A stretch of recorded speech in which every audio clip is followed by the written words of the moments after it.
Good evening दोस्तों, मैं ललन कांत आप सभी को अपने YouTube चैनल आस्था जीएस रिसर्च सेंटर में स्वागत करता हूं।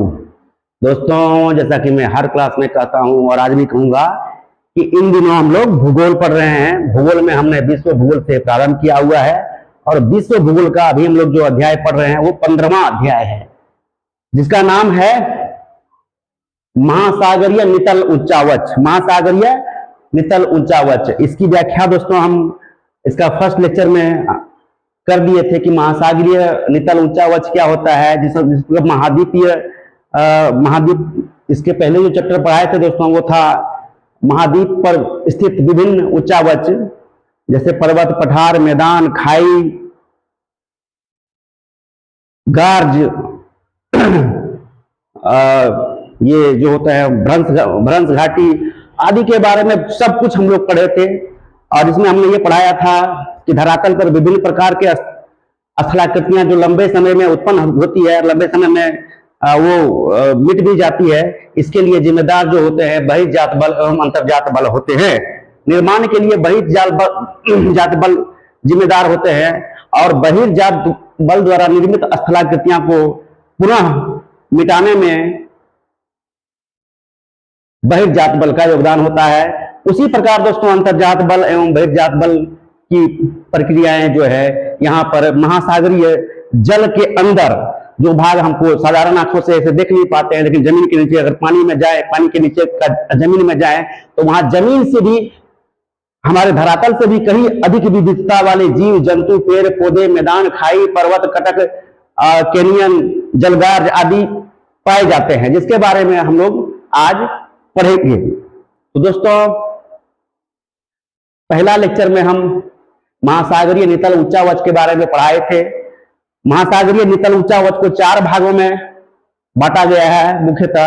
पहला भाग था महाद्वीपीय निमग्न तट।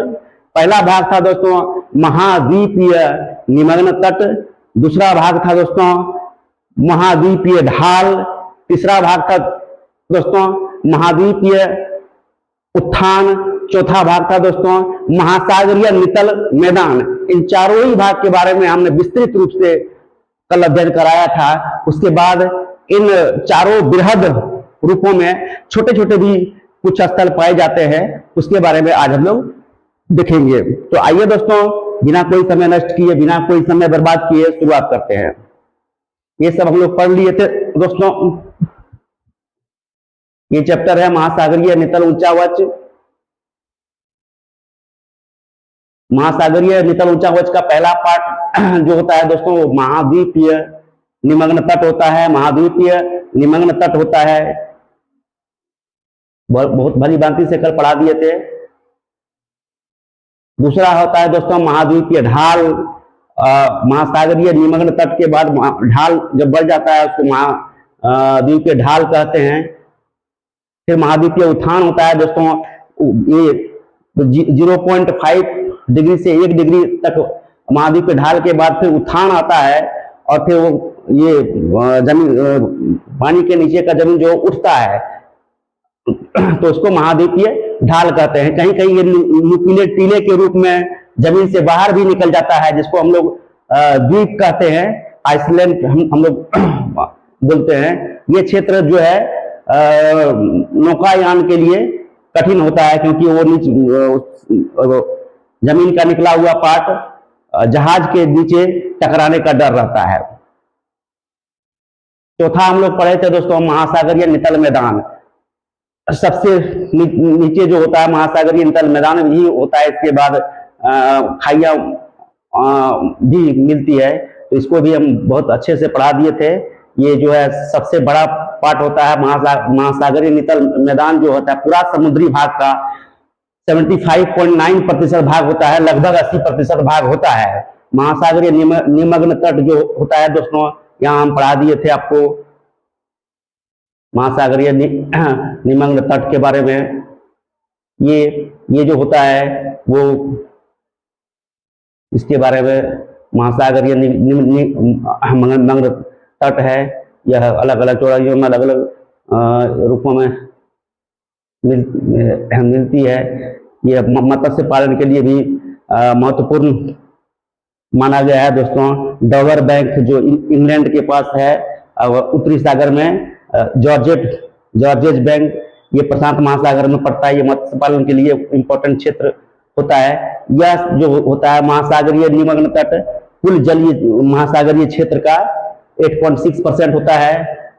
सागरीय ढाल जो है ये भी 8.5% होता है। उसके बाद महाद्वीपीय ढाल जो है इसके बारे में परसेंट के बारे में नहीं, लेकिन ये बहुत ही कम होता है। 80% तो यही हो गया। 8 16 1 17%, लगभग 3% जो है महासागरीय ढाल पाए जाते हैं। तो आइए अब आगे बढ़ते हैं।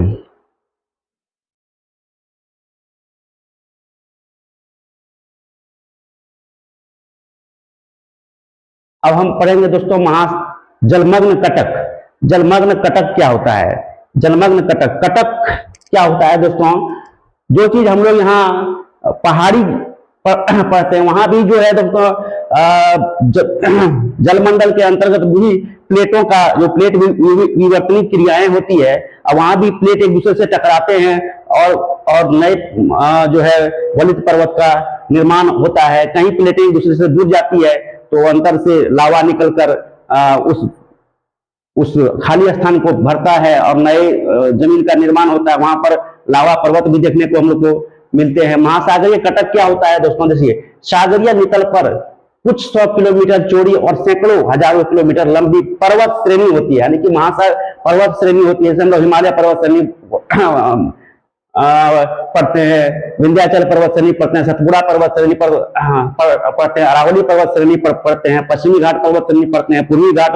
उसी प्रकार जमीन के नीचे महासागर में स्थित सैकड़ों से लेकर हजारों किलोमीटर लंबी पर्वत श्रेणियां होती है, जिसको हम लोग महासागरीय कटक बोलते हैं। तथा यह पृथ्वी पर सबसे लंबी पर्वत तंत्र का निर्माण करते हैं। तथा यह पृथ्वी पर दोस्तों सबसे लंबे पर्वत तंत्र का निर्माण करते हैं। जलमग्न पर्वत तंत्रों की कुल लंबाई 75,000 किलोमीटर है। 75,000 किलोमीटर है दोस्तों। 75,000 किलोमीटर से भी अधिक है, जो महासागरों के मध्य भाग में सबसे अधिक पाए जाते हैं। ये कटक मंद ढाल वाले पठार तथा तीव्र ढाल वाले पर्वत दोनों स्थल के रूपों में होते हैं। मंद ढाल वाले पठार जो होते हैं उसको गुयाट बोला जाता है। तीव्र ढाल वाले पर्वत जो होता है उसको कटक बोले जाते हैं। कहीं कहीं ये समुद्री जल स्तर से ऊपर भी उठ जाता है पर्वत दोस्तों। कहीं कहीं ये समुद्री जल स्तर से ऊपर उठ जाता है, उसको हम लोग द्वीप बोलते हैं, जैसे एजोर्स द्वीप। इस विश्वव्यापी महासागरीय कटकों की व्याख्या प्लेट विवर्तनिक सिद्धांत द्वारा की जा सकती है दोस्तों। जब दो प्लेट, जिस प्रकार हम बताए थे प्लेट विवर्तनिक सिद्धांत बता चुके हैं, जब दो प्लेट एक दूसरे से टकराते हैं तो भारी प्लेट हल्के प्लेट के नीचे चले जाते हैं और हल्के प्लेट भारी प्लेट के ऊपर चढ़ जाते हैं, और उन दोनों प्लेटों के बीच जो पदार्थ है वो वलित स्वरूप में वलित पर्वत का निर्माण करता है। साथ ही जो प्लेट नीचे जाते हैं उसका नुकीला पार्ट जो है वो ताप के कारण पिघल जाता है और लावा में परिवर्तित हो जाता है। तो अब जिस क्षेत्र में पिघल कर वो जमा होता है उसको बेनी ऑफ जॉन कहते हैं। इन विश्वव्यापी महासागरीय कटकों की व्याख्या प्लेट विवर्तनिक सिद्धांत द्वारा की जा सकती है। दो प्लेट के अपसरण के कारण स्टेनोस्फीयर से मैग्मा निकलता है। दो प्लेट जब अपसरण करते हैं, एक दूसरे से दूर जाते हैं दोस्तों। कोई प्लेट एक दूसरे से नजदीक आके टकराता है तो उससे वलित पर्वत का निर्माण होता है, और दो प्लेट एक दूसरे से दूर जाते हैं तो स्टेनोस्फीयर, ये जो होता है पृथ्वी के 3 परत होते हैं, भूप्रपट्टी, मेंटल और कोर। तो मेंटल का सबसे ऊपरी परत को हम लोग स्टेनोस्फीयर करते हैं। यहीं से भूप्रपट्टी को मैग्मा, यानी कि मैग्मा की पिघला हुआ लोहा जो होता है, मैग्मा की आपूर्ति होती है। स्टेनोस्फीयर से मैग्मा की आपूर्ति स्थल पर होती है। अपसरण के कारण स्टेनोस्फीयर से मैग्मा निकलने से इन समुद्री कटकों का निर्माण होता है। अटलांटिक और हिंद महासागर में इन कटकों का अधिक विस्तार मिलता है। अधिकांश कटकों की लंबाई अधिक होती है, अधिकांशतः कटकों की लंबाई अधिक होती है तथा लंबी पर्वत श्रृंखलाओं का निर्माण होता है। उदाहरणतः मध्य अटलांटिक कटक की लंबाई लगभग 14,000 किलोमीटर 14,000 किलोमीटर है। ये उदाहरण है दोस्तों। तो उम्मीद है कि कटक, महासागरीय कटक के बारे में आप लोग भली भांति पढ़ चुके होंगे। महासागर में जो पठार होता है उसको गुयाट बोला जाता है, और महासागरीय पर्वत श्रृंखलाएं जो होती है उसको कटक बोलते हैं। नितल पहाड़ियां, नितल माने कि जमीन के नीचे जो पहाड़ियां होती है उसके बारे में पढ़ेंगे। महासागरीय नितल पर हजारों एकांकी नितल पहाड़ियां, एकांकी मतलब एकल स्वरूप में, सटा हुआ नहीं, एक स्वरूप में पहाड़ियां होती है, सटे हुए छितरे हुए नहीं रहते हैं। महासागरीय नितल पर हजारों एकांकों नितल पहाड़ियां समुद्री पर्वत एवं गुयाट है, समुद्री पर्वत एवं गुयाट है। वह जलमग्न पर्वत जिसका शिखर नितल से 1,000 मीटर से भी अधिक है, शिखर से 1,000 मीटर से भी ऊपर हो, समुद्री पर्वत कहलाता है। सपाट शीर्ष वाले पर्वतों को गुयाट कहते हैं, जिसको हम लोग जहां धरातल पर हम लोग जो कहते हैं स्थल मंडल पर जो पठार कहलाता है, वही जलमंडल के अंदर, जल के नीचे स्थित सपाट शीर्ष वाले पर्वत को गुयाट कहा जाता है। यानी कि गुयाट और पठार एक ही चीज है। गुयाट जलमंडल में कहलाता है और स्थल मंडल पर वो पठार कहलाता है। ये सभी आकृतियां ज्वालामुखी क्रिया द्वारा उत्पन्न होती है। ये सभी क्रिया दोस्तों ज्वालामुखी क्रिया द्वारा उत्पन्न होती है। हम देखेंगे कि प्रशांत महासागर के चारों ओर एक रेंज होता है जिसको फायर ऑफ रेंज बोला जाता है, जो विश्व के सबसे अधिक भूकंप आने वाले क्षेत्र में उनको रखा गया है और होता भी है, तथा इनका संबंध प्लेट विवर्तनिक से है। प्रशांत महासागर में समुद्री पर्वत और गुयाट अधिक पाए जाते हैं। प्रशांत महासागर में दोस्तों समुद्री पर्वत और गुयाट अधिक पाए जाते हैं, जहां इसकी संख्या लगभग 10,000 है, लगभग 10,000 है। ये लगभग में दोस्तों बोला गया है, ये एग्जामिनेशन में आने वाले नहीं है क्योंकि एग्जैक्ट डाटा नहीं है, कहीं कोई 11,000 भी देगा, लेकिन अगर एनसीईआरटी का ये है, एनसीईआरटी का ये डाटा है दोस्तों, समुद्री पर्वत और गुयाट जो है सबसे अधिक कहां पाए जाते हैं? प्रशांत महासागर में पाए जाते हैं, जो लगभग 11,000 है। तो यह याद भी रख लीजिएगा। जलमग्न खाइयां तथा गर्त, जलमग्न खाइयां जो होती है और गर्त क्या होता है, ये इसके बारे में पढ़ेंगे। जलमग्न खाइयां तथा गर्त, ये गर्त महासागरों के सबसे गहरे भाग होते हैं। गर्त जो होते हैं महासागरों के सबसे गहरे भाग होते हैं। सामान्यतः ये 5500 मीटर से भी अधिक गहरे होते हैं, 5500 मीटर से भी अधिक गहरे होते हैं। महासागरों के नितल के छोर पर, महासागरीय नितल के छोर पर स्थित होते हैं। महासागरीय नितल जो होता है दोस्तों उसके छोर पर होते हैं, महासागरीय नितल के एकदम छोर पे होते हैं। इसकी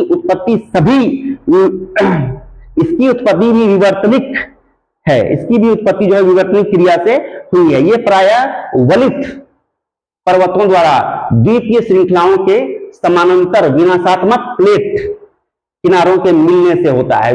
जब विनाशात्मक प्लेट किनारों की प्रक्रिया होती है तब इन गर्तों का निर्माण होता है।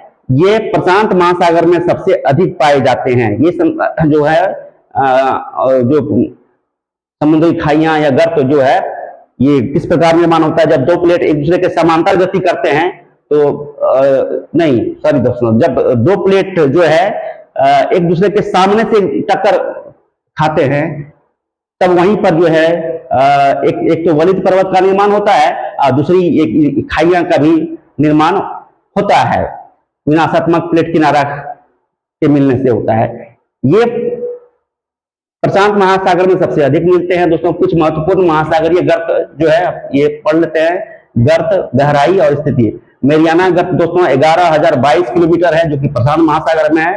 टोंगा गर्त 10,822 किलोमीटर है जो कि प्रशांत महासागर में है। दोस्तों एक बार बढ़िया से पढ़ लीजिएगा, पूरा क्लियर हो जाएगा। बहुत ही इंपॉर्टेंट है, ये सेकेंड हाईएस्ट जो है गहराई वाला क्षेत्र है, ये दोनों प्रशांत महासागर में स्थित है। ये दोस्तों जो है ये कहाँ? फिलीपींस में पड़ता है। ये मेरियाना गर्त फिलीपींस के अंतर्गत आता है। टोंगा गर्त प्रशांत महासागर में पड़ता है। मिंड नाव गर्त ये भी प्रशांत महासागर में पड़ता है, 10,500 मीटर इसकी ऊंचाई है। प्यूटोरो रिको जो है 8,880 मीटर गहरा गर्त है, ये अटलांटिक महासागर का सबसे गहरा गर्त होगा, प्यूर्टो रिको गर्त। अटाकामा गर्त 8065 मीटर है, यह प्रशांत महासागर में है। रोमसे गर्त 7,858 मीटर है, यह दक्षिण अटलांटिक महासागर में है। शुंडा गर्त 7,450 मीटर है, यह दक्षिण अटलांटिक महासागर में है। दक्षिण हिंद महासागर में, सॉरी दोस्तों, शुंडा गर्त हिंद महासागर में है। हिंद जावा सागर के भी समीप है, लेकिन हिंद महासागर ही पड़ता है। शुंडा गर्त 7,450 मीटर है। रोमसे गर्त 7,758 मीटर है, जो दक्षिण अटलांटिक महासागर में है, दक्षिण अटलांटिक महासागर में है। तो आइए आगे भी देखते हैं। प्रशांत महासागर के पूर्वी और पश्चिमी छोरों पर खाइयों की एक लगभग श्रृंखला सी पाई जाती है। इनमें प्रशांत महासागर के पूर्वी और पश्चिमी छोरों पर, प्रशांत महासागर के दोस्तों पूर्वी और पश्चिमी छोरों पर खाइयों की एक लगभग श्रृंखला सी पाई जाती है। छोर पर खाइयों की एक श्रृंखला सी पाई जाती है। इनमें Aleutian trench, Kuril trench, Japan trench, Mindanao trench, Mariana trench पश्चिमी छोर पर स्थित है। सबसे गहरे गर्त मेरियाना ट्रेंच है, जिसकी गहराई 11,022 मीटर है, जो प्रशांत महासागर में पड़ता है और फिलीपींस के पास पड़ता है, फिलीपींस पे स्थित है। प्रशांत महासागर का सबसे गहरा गर्त जो है मेरियाना ट्रेंच 11,022 मीटर, वो फिलीपींस में पड़ता है। दक्षिण पश्चिम ऑस्ट्रेलिया के निकट डायमंटीना और इंडोनेशिया के जावा द्वीप के निकट शुंडा, दक्षिण पश्चिम ऑस्ट्रेलिया के निकट डायमंटीना, दक्षिण पश्चिम ऑस्ट्रेलिया के निकट दोस्तों डायमंटीना गर्त है, और इंडोनेशिया के जावा के निकट शुंडा गर्त है, जो हिंद महासागर का सबसे गहरा गर्त भी है। महासागर में स्थित गर्त है शुंडा गर्त, जो है हिंद महासागर में स्थित गर्त है। जल कैनियन क्या होता है दोस्तों? भारतीय महासागरीय, सॉरी दोस्तों, भारतीय का बोल दिए, महासागरीय नितल पर स्थित गहरे गार्ज को जलमग्न कैनियन कहते हैं। जो दोस्तों हम जमीन पर देखते हैं कि नदी जो है पहाड़ों को काटकर गार्ज बनाता है, जैसे दिहांग गार्ज उधर हिमालय को काट के अरुणाचल प्रदेश में दिहांग गार्ज बनाता है। चिपकिला गार्ज, इंग्लिश हिंदी में इसको दर्रा भी बोलते हैं, जेडेपला गार्ज, थाल घाट, भार घाट, पोल घाट, पलक्काड़ दर्रा, ये सब जो है दर्रा कहलाते हैं। इसी प्रकार का भाग जो महासागर नितल में स्थित है उसे हम लोग क्या कहते हैं? कैनियन कहते हैं। और ये जो है, ये पार्ट जो है वहीं पर, ये भाग वहीं पर मिलते हैं जहां विभिन्न नदियां अपने निक्षेपों को जमा करती है, विभिन्न नदियां अपने निक्षेपों को जमा करते थे। जाहिर सी बात है दोस्तों, सबसे पहला भाग जो होता है महासागरीय नितल ऊंचा वच का, उसे कहते हैं महाद्वीपीय निमग्न तट। तो ये कैनियन जो होता है दोस्तों, महाद्वीपीय निमग्न तट एरिया में ही पाया जाता है। ये मुख्यतः महाद्वीपीय निमग्न तट, ढाल एवं उत्थान तक ही सीमित रहता है, 3 भाग तक ही सीमित रहता है। अतः सागरीय कैनियन प्रायः तट के लंबवत बड़ी बड़ी नदियों के मुहाने, बड़ी बड़ी नदियां जो होती है दोस्तों के मुहाने के सामने पाए जाते हैं। कैनियन कहाँ पाए जाते हैं दोस्तों? बड़ी बड़ी नदियों के मुहाने जो समुद्र में मिलते हैं, वहीं पर ये कैनियन पाए जाते हैं। ये कंदराएं द्वारा निर्मित युवा अवस्था की घाटियां के समान होती है, परंतु इनकी गहराई अधिक होती है। जो कंदराएं नदियों के मुहाने पर स्थित होती है वे अधिक लंबी होती है। जो कंदराएं नदियों के मुहाने पर स्थित होते हैं वो अधिक लंबाई होती है, परंतु उनका ढाल अपेक्षाकृत कम होता है। जैसे Congo canyon, Hudson canyon Alaska के पश्चिम में स्थित बेरिंग सागर में विश्व के सबसे लंबे कैनियन पाए जाते हैं। ये हैं बेरिंग, ट्रिबिलाफ, जेमचूब तथा सागरीय कैनियनों की गहराई। सागरीय कैनियनों की गहराई दोस्तों 1000 मीटर से 3000 मीटर तक भी होती है। हिंद महासागर में गंगा और सिंधु नदी के मुहाने के पास भी कंदराएं मिलती है। यहाँ की सागरीय कंदराओं का निर्माण सेनोजोइक सेनोजोइक या क्वाटरी युग में हुआ है। सेनोजोइक युग में हाँ दोस्तों, यानी चौथी युग में हुआ है। भू संचलन के कारण क्वाटरनरी युग की नदियां की घाटियां के अवतलन और जलमग्न होने के कारण प्लीस्टोसीन हिम युग में अपर्दित घाटियों के निर्गमन व निमज्जन दोस्तों, अपर्दित घाटियां जो होती है इसका निर्गमन होने की समुद्र की ओर थोड़ा सा चलना, उसके बाद निमज्जन जो होता है, जब सागरीय भाग जो है वो जब भूमि समुद्र में मिलती है तो उसको निमज्जन कहते हैं। निमज्जन के फलस्वरूप इन कैनियनों का निर्माण हुआ माना जाता है। तट, शोल और भित्ति ये क्रमशः अपर्दन, निक्षेपण और जैविक प्रक्रियाओं से निर्मित होता है। तट समतल शीर्ष वाले उत्थान होते हैं। तट, शोल और भित्ति ये क्रमशः अपर्दन, निक्षेपण और जैविक प्रक्रियाओं से निर्मित होते हैं। अपर्दन और निक्षेपण के बारे में बता दिए हैं दोस्तों। अपर्दन वो होता है जो नदियां अपने साथ कंकड़, पत्थर, बालू, मिट्टी आदि को अपने बहाव के साथ ले जाता है और जाके सागर तल में मिलने से पहले वहां पर जमा कर दिया जाता है, जहां जिससे डेल्टा का भी निर्माण होता है। ये उसको अपर्दन कहते हैं, और जो जमा करता है उसको निक्षेपण कहते हैं। ये क्रमशः अपर्दन, निक्षेपण और जैविक प्रक्रियाओं से निर्मित होती है। समतल तट जो होता है दोस्तों, शीर्ष तल वाले उठान होते हैं। समतल तट शीर्ष तल वाले उठान होते हैं और महाद्वीपों के किनारे स्थित होते हैं। ये प्रमुख मत्स्य क्षेत्र होता है। उदाहरण ग्रैंड बैंक, डॉगर बैंक आदि।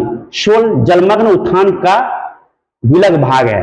शोल जो होता है दोस्तों, जलमग्न उत्थान का विलग भाग होता है। देखिए जलमग्न उत्थान जो होता है तो दोस्तों उसका विलग भाग में अलग अलग का भाग होता है। यहाँ की जल की गहराई छिछली होती है। ये जो उत्थान का भाग जो होता है ये छिछली होती है, इसलिए ये नौका संचालन के लिए खतरनाक होता है, क्योंकि ये नौका यानी कि नाव या समुद्री जहाज जो होते हैं उसके जो नीचे पेंदी जो होता है उसके नीचे ये चट्टान टकरा सकते हैं, इसलिए ये नौकायान के लिए खतरनाक होता है। भित्ति का निर्माण जैविक निक्षेपों से हुआ है, जैसे प्रवाल भित्तियां मुख्यतः प्रशांत महासागर की विशेषता है। प्रवाल भित्तियां मुख्यतः प्रशांत महासागर की विशेषता। ऑस्ट्रेलिया की क्वींसलैंड के समीप विश्व की सबसे बड़ी प्रवाल भित्ति पाई जाती है। ये ग्रेट बैरियर रीफ के नाम से प्रसिद्ध है। ये ग्रेट बैरियर रीफ के नाम से प्रसिद्ध है दोस्तों। ऑस्ट्रेलिया में पाई जाने वाली प्रवाल भित्ति मूंगा द्वीप समान, मूंगा एक समुद्री जीव होते हैं। उनका जो है उनका जो है एक ही स्थान पर वो मतलब छिछले समुद्र में गर्म समुद्र में मूंगा द्वीप जो है मरकर वहीं पर बैठ जाते हैं, और फिर और मूंगा जो है उसी के कंकाल में घुस कर रहने लगते हैं, वो भी मर के वहीं पर जमा हो जाते हैं। इस प्रकार से एक द्वीप का निर्माण हो जाता है। ग्रेट बैरियर रीफ जो है ये मूंगा द्वीप द्वारा निर्मित सबसे बड़ी प्रवाल द्वीप, विश्व की सबसे बड़ी प्रवाल द्वीप है। भारत में सबसे बड़ी प्रवाल द्वीप जो है तो लक्षद्वीप जो है एक मूंगा द्वारा निर्मित प्रवाल द्वीप है। तो ग्रेट बैरियर द्वीप दोस्तों ऑस्ट्रेलिया में स्थित सबसे प्रसिद्ध जो है रीफ है, कोरल रीफ है। अधिकतर भित्तियां नौका संचालन के लिए खतरनाक है, क्योंकि ये समुद्री जलस्तर तक या उसके ऊपर भी उठ जाती है। प्रशांत महासागर का महाद्वीपीय तल उच्चावच। आज का क्लास दोस्तों यहीं तक रखते हैं। ये दूसरा लेक्चर आज जो है समाप्ति की हम घोषणा करते हैं। इसके बाद एक लेक्चर और होगा और महासागरीय नितल उच्चावच पूरी तरह समाप्त होगा। दोस्तों मैं काफी गहराई से पढ़ा रहा हूं। किसी भी कंपटीशन का अगर तैयारी कर रहे हैं तो हमारे द्वारा पढ़ाया गया ज्योग्राफी आपके लिए सफिशियंट है, इससे अधिक नहीं पढ़ना। चाहे आप जेपीएससी का तैयारी कर रहे हो, चाहे यूपीएससी का तैयारी कर रहे हो, रेलवे का तैयारी। रेलवे में दोस्तों आजकल का क्वेश्चन का लेवल अच्छा कर दिया है, पहले जैसा नहीं रह गया कि एकदम से जो है बाबर का बेटा कौन था और अकबर का नाम क्या था, और बाबर कहाँ से आया था, ये सब छोटे छोटे क्वेश्चन है। आजकल क्वेश्चन डीपली पूछा जा रहा है, किसी भी चाहे 4th ग्रेड से का भी एग्जाम क्यों ना हो, डीपली पूछा जा रहा है, तो थोड़ा अच्छे से पढ़ना चाहिए। ये दोस्तों हमारे द्वारा पढ़ाया गया जेपीएससी किसी भी ये जो भूगोल है, जेपीएससी यूपीएससी और बिहार पीसीएस या किसी भी पीसीएस के लिए ज्योग्राफी सफिशियंट है। अगर आप पढ़ लेंगे तो आपके लिए जो ऑब्जेक्टिव और सब्जेक्टिव दोनों के लिए ही ये कारगर सिद्ध होगा। जो दोस्त हमें फोन करते हैं तो ये पीडीएफ है, उसका हम आपको व्हाट्सएप के माध्यम से उपलब्ध करा देंगे पीडीएफ, जिसे पढ़कर आप भूगोल के अच्छे ज्ञाता हो जाएंगे। अगर आप पीसीएस का तैयारी कर रहे हैं तो आपका ये नोट्स भी एक बन जाएगा। महासागरीय नितल उच्चावच पीसीएस का एक मुख्य चैप्टर होता है। दोनों ही महाद्वीप पर स्थित विभिन्न उच्चावच जो इससे पहले पढ़ाए थे, और ये महासागर के नितल में स्थित उच्चावच, ये दोनों ही पीसीएस के लिए बहुत ही इंपॉर्टेंट चैप्टर है। पीसीएस के साथ साथ अन्य बड़े छोटे एग्जामिनेशन में भी ये बहुतायत मात्रा में इससे पूछे जाते हैं। तो ये था दोस्तों आज का क्लास समाप्ति की मैं घोषणा करने से पहले बताना चाहूंगा कि हम ये अपना क्लास जो शुरुआत की है इसके लिए हम कोई चार्ज नहीं करते हैं। मैं खुद गवर्नमेंट टीचर हूं और अपने स्कूल का प्रभारी प्रधानाध्यापक भी हूँ, हेडमास्टर भी हूँ, और मैं इसलिए ये क्लास निःशुल्क लेता हूँ, निःशुल्क पढ़ाता हूँ। पीडीएफ भी जो हम व्हाट्सएप पर उपलब्ध कराएंगे वो भी निःशुल्क है, क्योंकि मेरा ये मानना है कि पढ़ने का अधिकार सभी को है। कई गरीब बच्चे जो होते हैं पटना, रांची या दिल्ली नहीं जा पाते हैं, तो उनका मानना है कि वहीं अच्छी पढ़ाई होती है। ऐसी कोई बात नहीं है, आजकल ऑनलाइन का जमाना हो गया, अच्छी से अच्छी पढ़ाई आप कहीं से भी प्राप्त कर सकते हैं। तो मैं देवघर से बात कर रहा हूँ, झारखंड देवघर से बात कर रहा हूँ, और आप भूगोल मेरा जब पढ़ेंगे तो आपको खुद पता चलेगा कि मेरा जो भूगोल पढ़ाने का लेवल क्या है, किसी भी कंपटीशन के लिए ये सफिशियंट है, किसी भी कंपटीशन के लिए। तो ये क्लास जो है गरीब बच्चे के साथ साथ अमीर बच्चे भी एक साथ सब पढ़ सके, सब बढ़ सके, इसके लिए ये प्लेटफॉर्म है। हमारा चैनल को सब्सक्राइब कीजिए, शेयर कीजिए और दूसरे भी दोस्तों से सब्सक्राइब कराइए, ताकि आस्था जीएस रिसर्च सेंटर जो हमारा चैनल है वो ज्यादा से ज्यादा आगे बढ़े और आप सभी को ज्ञान से हम शिक्षित करते रहें। तो ये था आज का क्लास दोस्तों। अब मैं क्लास समाप्ति की घोषणा करता हूँ। Good morning again.